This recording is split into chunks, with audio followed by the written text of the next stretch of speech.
السلام علیکم دوستوں، میرا نام معین مرزا ہے اور آپ دیکھ رہے ہیں M.M TV۔ اگر آپ نے میرا چینل سبسکرائب نہیں کیا ہے تو اس کو سبسکرائب کر دیں اور ساتھ ہی بیل آئیکن کے بٹن کو دبائیں تاکہ میری ہر آنے والی ویڈیو آپ تک پہنچ سکے۔ ناظرین، طالوت ایک بڑا عالم اور سب سے زیادہ طاقتور انسان تھا جو بنی اسرائیل کے علاقے میں رہتا تھا۔ طالوت بہت ہی غریب اور مفلس تھا جو اپنی زندگی کا گزر بسر چمڑا پکا کر یا بکریوں کی چرواہی کر کے کرتا تھا۔ دوستوں، بنی اسرائیل کا نظام یوں چلتا تھا کہ ہمیشہ ان لوگوں میں ایک بادشاہ ہوتا جو ملکی نظام چلاتا اور ایک نبی ہوتا تھا جو نظام شریعت اور دینی اموات کی ہدایت اور رہنمائی کرتا تھا۔ دوستوں، حضرت شمویل علیہ السلام جب نبوت سے سرفراز کیے گئے تو ان کے زمانے میں کوئی بادشاہ نہ تھا،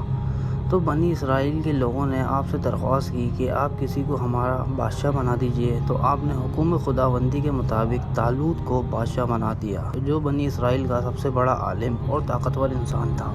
تو بنی اسرائیل کے لوگوں کو اس پر اعتراض ہوا کہ طالوت تو ایک انتہائی غریب اور اس کے پاس بکریوں کے علاوہ زیادہ کچھ مال بھی نہیں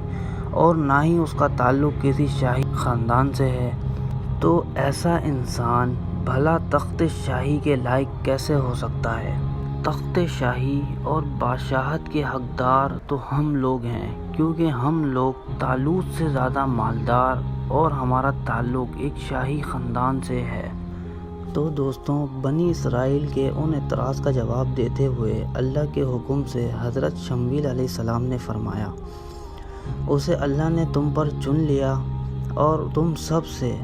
علم اور جسم میں کشادگی زیادہ دی، اور اللہ اپنا ملک جسے چاہے دے، اور اس کی بادشاہی کی نشانی یہ ہے کہ آئے تمہارے پاس تابوت جس میں تمہارے رب کی طرف سے دلوں کا چین ہے۔ بے شک اس میں بڑی نشانی تمہارے لیے ہے اگر ایمان رکھتے ہو۔